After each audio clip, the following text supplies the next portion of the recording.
The Young and the Restless spoilers for Thursday, April 24, reveal that Diane Jenkins Abbott will get ready for the Abbott Mansion unveiling, while Claire Newman has some huge news for Victoria Newman and Cole Howard. First, let's talk about Claire's announcement, since she'll surely want to tell her parents about her latest conversation with Kyle Abbott. Now that Claire and Kyle have officially decided to move in together, she'll want to fill Cole and Victoria in. Of course, Claire might also reveal that she finally declared her love for Kyle, who admitted he loves her too. Although Claire will be on cloud nine, Victoria and Cole should have some concerns about the trouble that's still to come. Victor Newman obviously isn't going to have a positive reaction to Claire's major love life developments. Cole and Victoria will no doubt want to prepare Claire for the backlash, but she may not let anything get her down right now. Claire will continue to make predictions about Victor hopefully coming around and accepting her romance with Kyle, just like he eventually accepted Victoria's relationship with Cole. However, the situation is totally different, since Victor's main beef with Kyle is that he's Jack Abbott's son. There's no changing Kyle's status as an Abbott, so Victor's disdain for him isn't going away anytime soon. Victor will hide some things from Nikki Newman on Thursday's I and R episode, so that may involve his deal with Audra Charles and their plot to destroy Claire's romance with Kyle. That said, we also know Victor will cook up a surprise for Nikki before April winds down, so he may have a grand gesture in mind at some point. Meanwhile, Diane will prepare for a long-awaited reveal at the Abbott Mansion, where renovations have been underway for a while now. The refresh on the house is finally complete, so Diane will look forward to unveiling the outcome to Kyle and Jack within the next episode or two. Hello everyone, welcome back to my channel Pulse Canvas. It's me, Julie here. I hope everyone is having a wonderful day. Keep watching, so let's dive into today's video. For decades, we have thrilled to the exploits of the young and the restless Victor Newman, the unapologetic Black Knight of Genoa City. We have swooned over his grand romantic gestures, gasped at his treachery, and cursed about the lows to which he is willing to stoop. But as we recently noted, his vendetta against archenemy Jack Abbott has begun to feel less been there, done that than been there, done that over and over and over again. Read the room, young and restless. The last thing viewers want to see right now is a filthy rich narcissist running roughshod over everyone and everything in his path, with no concern whatsoever about the destruction he leaves in his wake. It's time for the show to humble Victor, and we mean truly humble him. As it is, he considers himself untouchable, and we don't blame him. Countless nemesis have come and gone, and none have been able to bring him down. Heck, they've barely managed to slow him down. What it would take to force the great and powerful Victor Newman to take stock, we're not sure. Perhaps the loss of his empire. Maybe the passing of one of his children. Or it could be something as common in Genoa City as a brush with death. Whatever it is, the result would have to be the same. Victor asking, "What have I done?" He had to fight for everything that he has, so he could realize that along the way, he forgot how to do anything but fight. And at some point, that started to do more harm than good. The storyline could be a tour de force for the estimable Eric Braeden, as he plays Victor's revelation that he's won battle after battle, only to lose the war. How many times has he hurt his beloved Nikki? How often has he broken his kids' hearts, or made collateral damage of someone who made the unforgivable mistake of wanting something for themselves? Is this a life to be proud of? He'd have to ask himself, or ashamed of. Of course, the goal of cutting Victor down to size isn't to keep him small, it's to allow him to adjust his POV and redefine what it means to be large. I've been so focused on growing Newman Enterprises by taking, he'd see, that I've entirely neglected the potential benefits of giving. What is the point of it all if it's all for me? My company, my money, my achievements. Am I so petty and insecure that I need the world I created to revolve around me even now? what do I have left to prove? The answer, what Victor has left to prove, is that he is better than that. That he has evolved away from the villain who once locked Michael Scott in his basement and fed him rats. That he barely even recognizes the fiend who sicked Patty Williams and then Kelly Andrews on Jack. That never in a million years would the man that he has become replace Phyllis Summers' husband in her bed with an imposter. But how? How can Victor possibly make up for all of his misdeeds? Simple. He can use his business acumen and vast wealth to secretly bankroll a nonprofit, then staff it with one of the ambitious entrepreneurs on whom he's previously stepped, Audra Charles. Have him apologize for asking her to seduce Kyle Abbott, give her the top spot and request that she not disclose to anyone that he is funding the charity. And what if I don't keep your secret? She might ask. What if you don't? He could reply. That's not a demand, it's a request. There is no threat attached. The job is yours because you will be wonderful at it, and because I have wronged you. I only ask that you keep my involvement to yourself because, well, let's be candid with one another. If anyone knew that I was doing this, it would cast a dark shadow over the whole endeavor. You've suffered enough at my hand, he might add. As I try to make amends for my past, I shouldn't like for you to have to deal with accusations that you are being used as a pawn in what others will see as my feeble attempt to atone. But the decision to honor my request for anonymity is entirely your own. The Young and the Restless spoilers reveal that there are at least 4 villains who need to return. These baddie comebacks could shake things up, so let's talk about the villainous characters who could make some serious waves if they resurface in Genoa City. Of course, we should start with Ian Ward, since his storyline left off on such an intriguing note. Everyone in GC believes Ian faced a grim fate, but Y&R fans saw for themselves that he gasped and opened his eyes in the ambulance. The show wouldn't have done that if the goal was to leave Ian deceased forever. Ian is poised for a big return sooner or later, and when it happens, he'll have the element of surprise on his side, since even Victor Newman believes he's gone permanently. The morgue confirmed Ian's cremation, so he apparently put that charm of his to good use and got some help to fake his demise. It's just a matter of time until Ian comes back to town for another round of payback, so he may be off-screen making grand plans and vengeful predictions. Aunt Jordan was the type of character who always seemed to have 9 lives, so maybe she hasn't run out yet. Things aren't always as they seem when it comes to fatal soap exits, so we won't be surprised if they find some way to resurrect Jordan down the road. It won't matter if it's realistic or not. If the show wants to bring Jordan back, they'll bring Jordan back. There may be more gas left in the tank when it comes to Jordan's vendetta against the Newmans and the revenge she could seek on Claire Newman along with her family members. Martin Laurent is another character who could end up making a dramatic return down the line. Since Martin was arrested and locked up instead of facing a grisly outcome, perhaps his survival happened for a reason. Y&R may have wanted to leave the door open for Martin's bitter return, so we'll see if he might go after Phyllis Summers and Sharon Newman eventually. Maybe Martin could also kidnap Tracy Abbott following her time in New York and set the stage for another dramatic chapter of his story. If Martin escapes, that could pave the way for major drama. It's surprising that the show hasn't brought Tara Locke back to the canvas by now. Isn't it time for Tara to get out of prison and fight for her biological son, Harrison Abbott? Tara would presumably fail in the end, but it'd still be worth bringing her back to town, just so she could attempt to stir up custody drama. It would pull Summer Newman and Kyle Abbott closer, so it makes sense to put Tara back in the mix for a bit. Tara would be the villain of that story, so we'll put her on this baddie list and hope that maybe she resurfaces at some point. Even if the role gets recast, it'd be interesting to see Tara again in some form. The Young and the Restless spoilers for the week of April 28.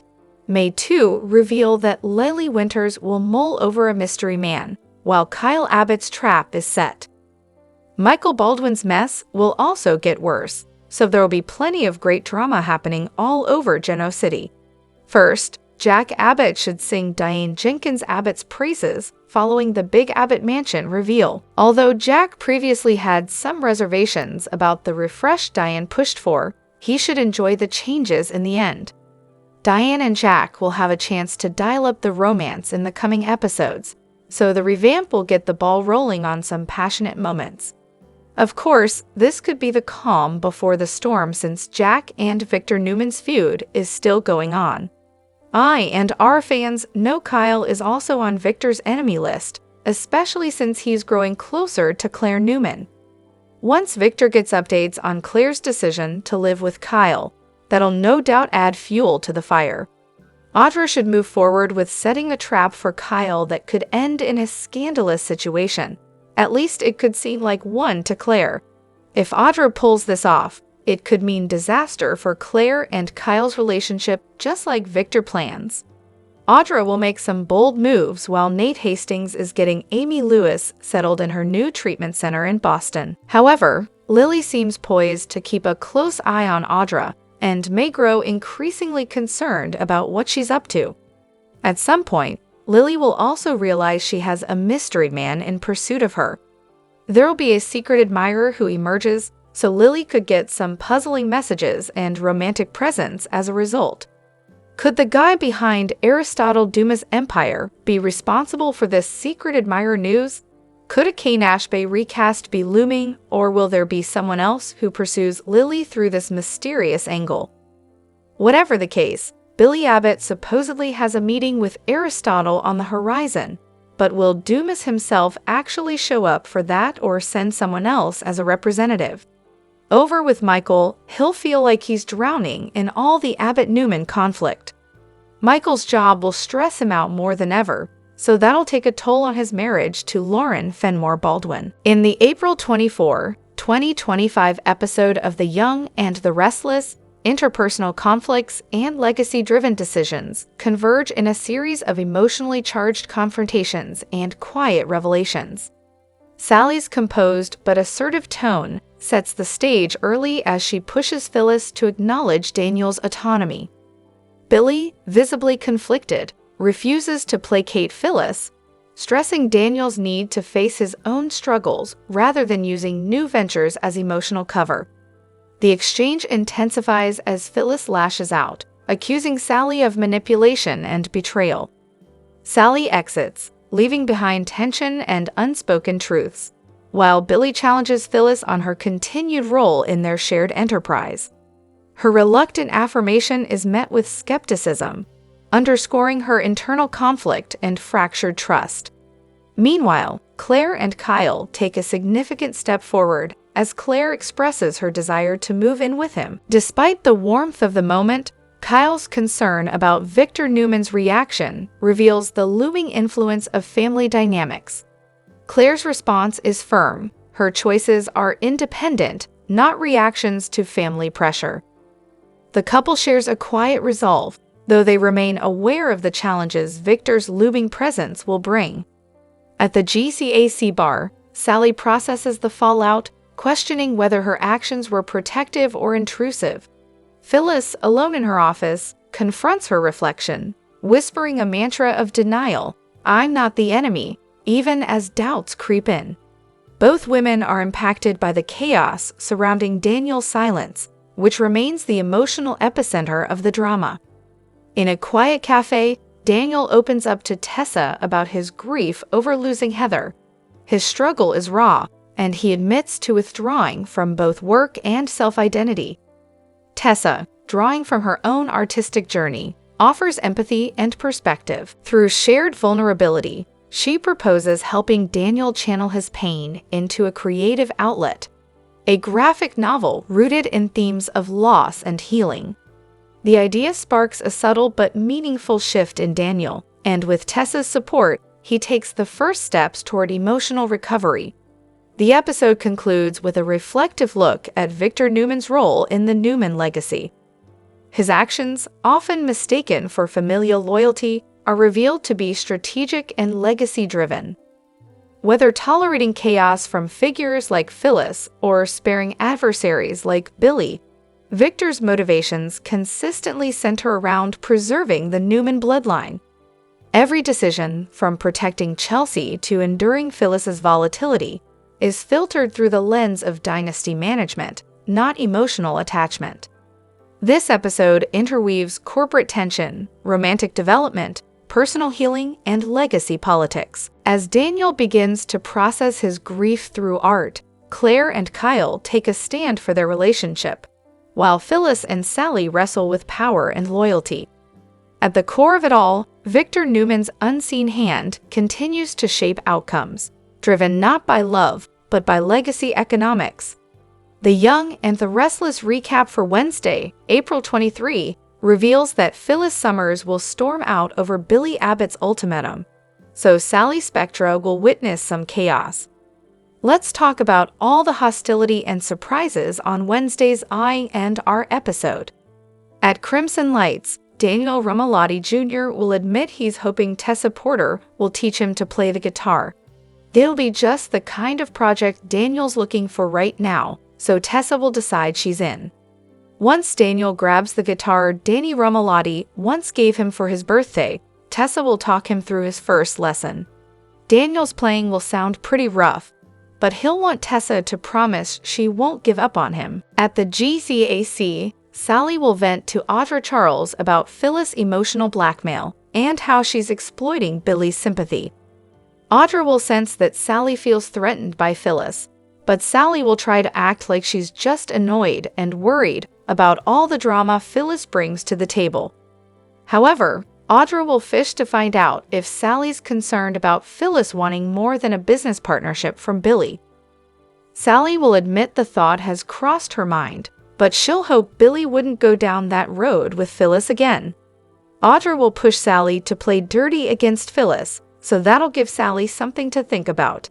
After Holden Novak pops up and tries to make flirty small talk, Audra will seem tense and dismissive. Sally will pick up on the strained vibe and suspect Audra is holding back when it comes to her history with Holden. Since Holden clearly isn't giving up, Sally will privately advise Audra to keep Nate Hastings away from him. Once Sally exits, Holden will approach Audra again and try to buy his buddy a drink. Audra will act like she's too busy making preparations for her new company, so Holden will want to learn more and will hint about exploring fresh opportunities. At Nate's apartment, he'll inform Amy Lewis that her doctor called from Chicago with news regarding her treatment. Since Amy is responding well so far, she'll be the perfect candidate for a treatment center in Boston. Nate will reveal that a spot just opened up, but he'll warn that Amy has to move fast. Damien will assure Amy that he'll pay for anything insurance doesn't cover and will ultimately offer to charter a flight there tonight.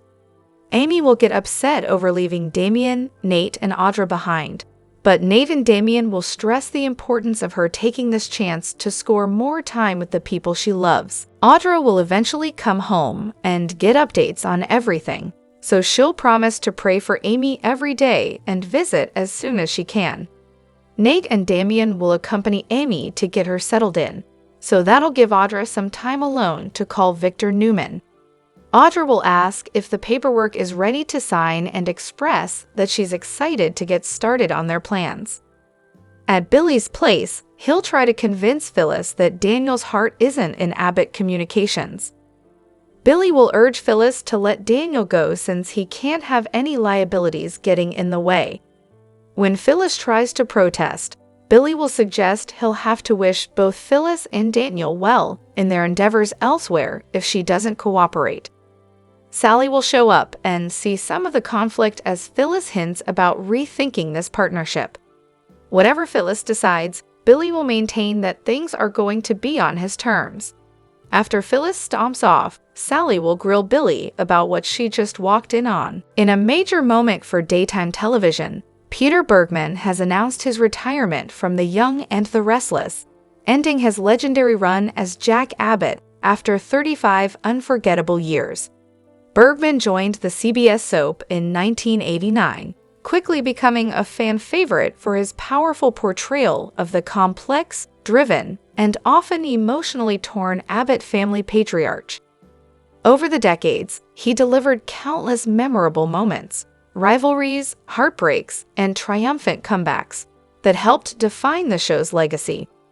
In a heartfelt statement, Bergman expressed deep gratitude to fans, cast, and crew, saying, "It has been the honor of a lifetime to play Jack Abbott. Thank you for letting me be part of your lives for so many years." His departure marks the end of an era, and tributes are already pouring in from co-stars and fans alike, celebrating the man behind one of soap's most iconic characters. Before Billy Miller passed away in 2023, he created magic on daytime shows like All My Children, The Young and the Restless, and General Hospital. On primetime and in the streaming universe, he starred on the original version of Suits and in shows like Truth Be Told, Ray Donovan, and Justified.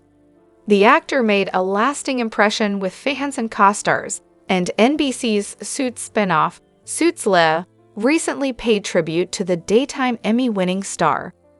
Due to the overwhelming popularity of Suits after the late-great USA Network show hit Netflix, NBC ordered a spinoff that now stars Stephen Amell of Arrow and Heels fame.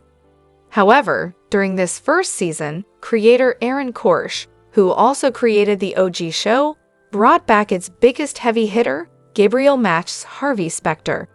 He plopped the ferocious attorney into this brand new world of Suits Le in a recurring capacity.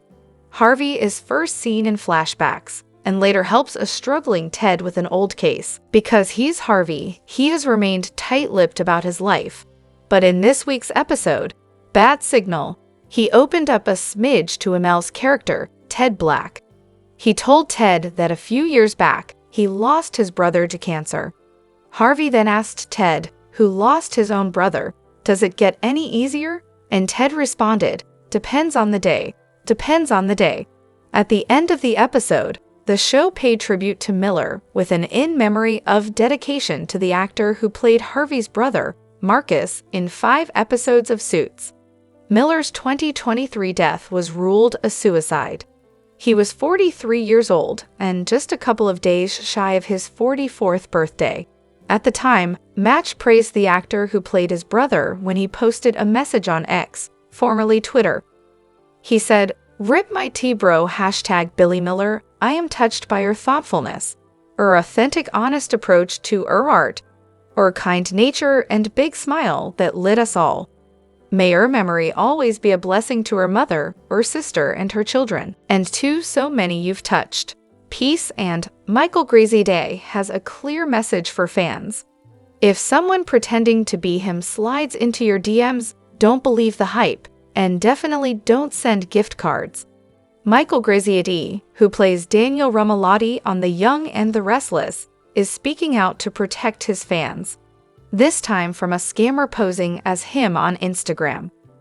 The actor took to his own verified Instagram account to call attention to the situation, sharing a screenshot of the impersonating profile and making it clear that it's a fake.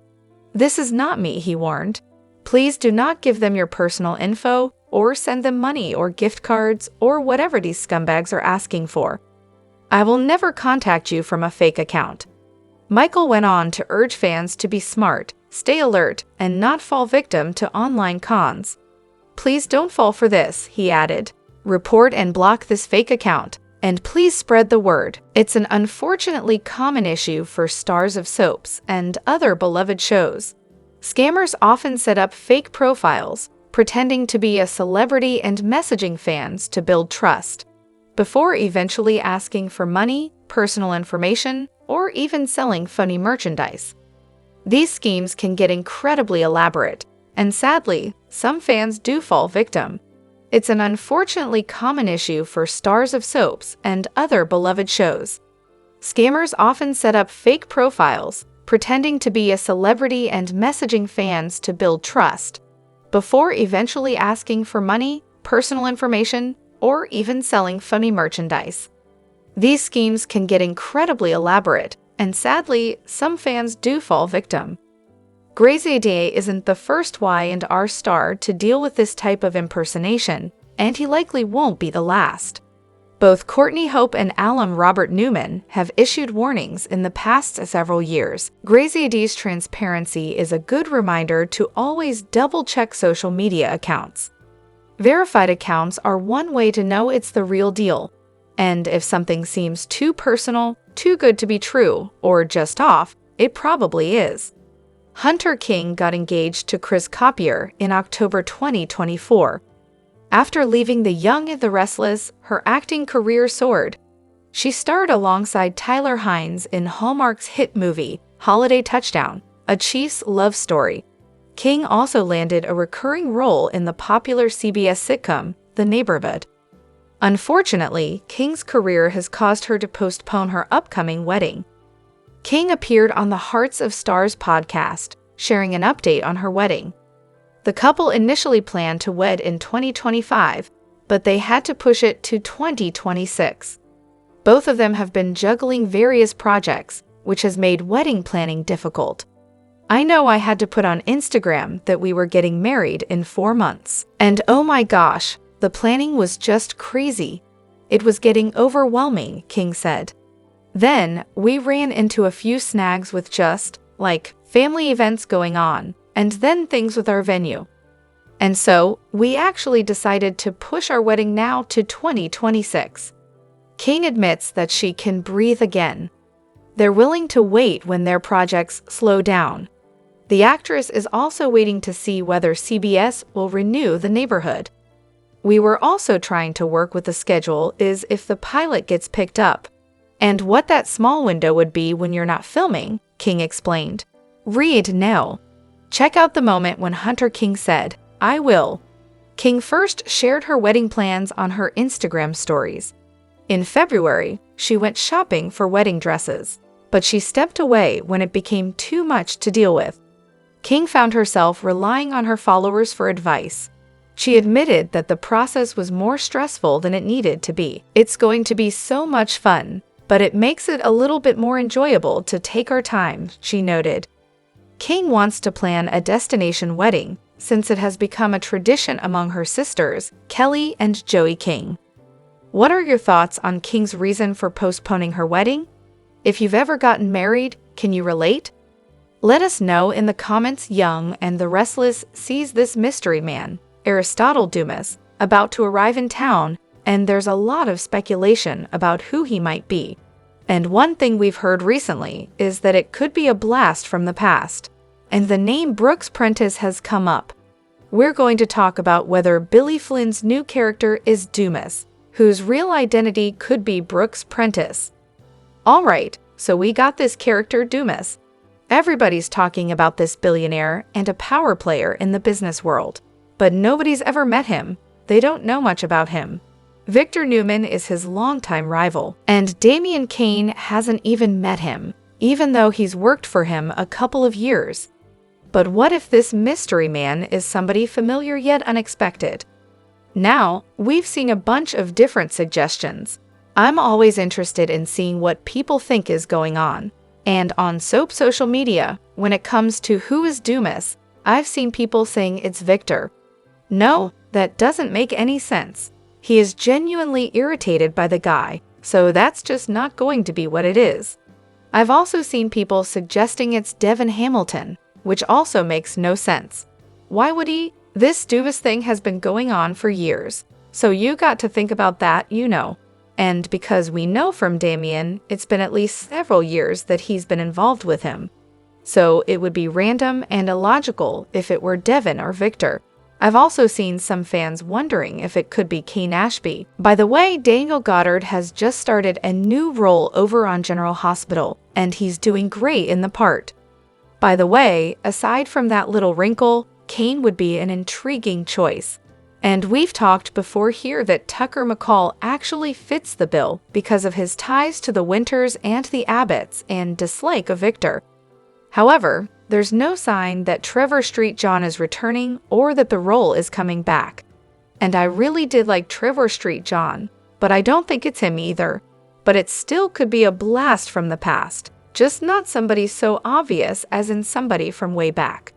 And so one of the things I've seen people talking about, and I decided to look into, and I find very intriguing, is that Dumis might be tied back to Genoa City's original legacy families. So the names Brooks and Prentice right there tells you where we're going. Longtime Y&R fans may remember like OG Stuart Brooks, and he had 4 daughters. One of them was Laura Lee Brooks, who was called Lori, and she married Lance Prentice. So Lance was upset. There was something going on. There was a reason for it. But he cheated on his wife Lori with her sister Leslie Brooks, who got pregnant, and she gave birth to a baby boy that was named Brooks Prentice. And by the way, the character of Lori Brooks, whose real name is Laura Lee, was actually named after Young and the Restless creator William Bell's daughter, Laura Lee Bell, who of course plays Christine Williams on Y&R. So Lance Prentice was played by John McCook, who now plays Eric Forrester over on Bold and the Beautiful. So the woman he cheated with, his wife's sister, his sister-in-law Leslie, she had a breakdown and then ran off and she had amnesia. Anyway, she left her son Brooks with her sister Lori, and then later Leslie gave up all of her rights and let Lori and her husband Lance adopt Leslie's biological child, which is also Lance's biological child. It's very typical soapy stuff. And Brooks has not been seen since like the mid-80s, I think when he was maybe a tween. He was born in 1977, but in the 80s he was on for a few scenes, and he looked to be around in the 10-year-old range. Anyway, of interest actor Billy Flynn was born in 1985, while Brooks was born in 1977. That's not a terrible span of years, you know. So Brooks was last on Y&R in courtroom scenes, and he wound up rejecting both his birth mom Leslie and his adoptive mom Lori because there was just a lot of drama. There was a custody thing, and there was a whole blackmail letter and suicide attempt. There was just a whole lot of soapy stuff. And Brooks also said he didn't want anything more to do with his dad, Lance, either. And Brooks went off to Paris, never to be seen again. So just in case it is him, let's talk about how Victor ties back to Brooks' Prentice life. So his dad, Lance Prentice, had a company, Prentice Industries, and Victor stole it from Lance. He said it was to teach him a lesson. You know how Victor likes to do. He later gave the company to Lori, Lance's ex, as an engagement present because Victor was going to marry Lance's ex-wife. But Lori pulled a fast one, left Victor at the altar, and went back to Lance, and of course got his company back for him, all that. So Brooks is somebody who could actually have a grudge against Victor since he stole his family's company and was on and off awful to Lance and somewhat to Lori. Plus, Brooks has ties to Billy Abbott, who Dumis has been reaching out to. So his ties are through Jill Foster Abbott, who is the adoptive sister of Snapper Foster, who is currently treating Jill's heart condition. Snapper is married to another one of the Brooks daughters, so there is a line from the Brooks and Prentice families to Jill, and from there to Billy, which could explain why Brooks is reaching out to Billy if he is Dumis, and wants to help him take back Chancellor from Victor, because Billy's family company was taken just as Brooks' family company was taken back in the day. Plus, he'd have a grudge towards Victor because he did his parents dirty. And these literary references also align to Brooks and his past. So first of all, last time we saw him, when he was a young man, he was headed back to Paris. And of course, Alexander Dumas, who wrote The Count of Monte Cristo, is French. So there's the geographical tie-in. There was also a false letter back in the day that was tied to Lori's typewriter. And in the Monte Cristo novel, there's a forged letter that was written by this character, Danglars. And that's the name of one of Dumas' companies that we found out about from Damien. And then, of course, the whole premise of the novel, if you've not read it, I haven't read it since like 9th grade, is that it's someone who's back for revenge for wrongs done to them in their distant past. And that would explain a grudge against Victor. It'd be pretty cool to have a blast from a legacy family's past as part of the storyline. Victor has been destroying people's lives for years, and he's never suffered any lasting consequences for his actions. Like he'll be sent to prison, but then he gets right out, and he doesn't serve the full term, So it does seem like the puzzle pieces could fit if Brooks Prentice is the person behind the fake persona of Aristotle Dumis. Plus, it'd be huge to get a throwback to a couple of the original families on My and R, the Prentice and the Brooks families. So if we were sticking to real time, he would be about 48 years old, and Billy Flynn is a bit younger. He's 39. But Y and R de-aged Chance Chancellor when they brought in Connor Floyd as the recast to replace Donnie Bose. So it's not out of the realm of possibility. I think they de-aged Tucker McCall when they brought in Trevor Street John by a few years as well. So it's not something that they have a problem doing. Plus, Billy Flynn definitely has a look that would fit in with the Brooks and Prentice families. And since we're heading into May sweep starting this Thursday, and Billy Flynn is set to debut in spring, everything feels like it's aligning. Brooks would have the money to compete against Victor because he's an heir to the Prentice Industries publishing empire. And that would also explain the use of literary names that he has attached to his businesses, because if it is Brooks, his family is in the business of books. I honestly do hope Young and the Restless goes this route for all these reasons. In Genoa City, where corporate alliances are inseparable from emotional entanglements, a confrontation between Billy Abbott and Phyllis Summers brought long-simmering tensions to a head. Their recent fallout wasn't merely a professional disagreement. It exposed the deep emotional undercurrents and unspoken dependencies that have shaped their dynamic for months. At the center of the conflict was Daniel Romalotti. Following the loss of Heather, Daniel had been navigating grief while reluctantly tethered to Abbott Communications, a path pushed forward by Phyllis's insistent belief that structure would help her son heal. Billy, initially patient, reached a breaking point. He issued Phyllis a clear ultimatum: let Daniel choose his path, or the partnership ends. Phyllis, known for her fierce convictions and quick retorts, found herself uncharacteristically silenced. Billy's words hit with precision, revealing what many had suspected. Phyllis's efforts, though masked as maternal care, had morphed into controlling behavior. Her vision for Daniel had become more about her own redemption than his recovery. The fallout was witnessed by Sally Spectra, who entered the room at a pivotal moment. While Sally had previously voiced concern about the blurry boundaries between Phyllis and Billy, her observations that day offered validation. Phyllis's emotional unraveling confirmed the fragility behind her calculated moves. For Sally, this moment served not as a triumph, but as a turning point, proof that Billy was finally seeing Phyllis's behavior for what it was. As the dust settled, Daniel took quiet steps toward independence. Seeking solace not in corporate success, but in artistic expression, he reached out to Tessa Porter to learn guitar. In the simplicity of music, Daniel found a space to grieve and rebuild, free from expectations. His quiet resistance stood in contrast to Phyllis's forceful interventions and marked the beginning of a new personal journey. Phyllis, meanwhile, faced a sobering realization. Confronted by Billy's resolve and Daniel's disengagement, she was left to question her own identity beyond her roles as mother and businesswoman. Her reflection led to a pivotal decision: stepping down from Abbott Communications. In handing Billy her resignation, she acknowledged the need to let go, not just of control, but of the illusion that she alone knew what was best for her son. Sally, observing these shifts, opted not to exploit the situation. Her restraint spoke volumes.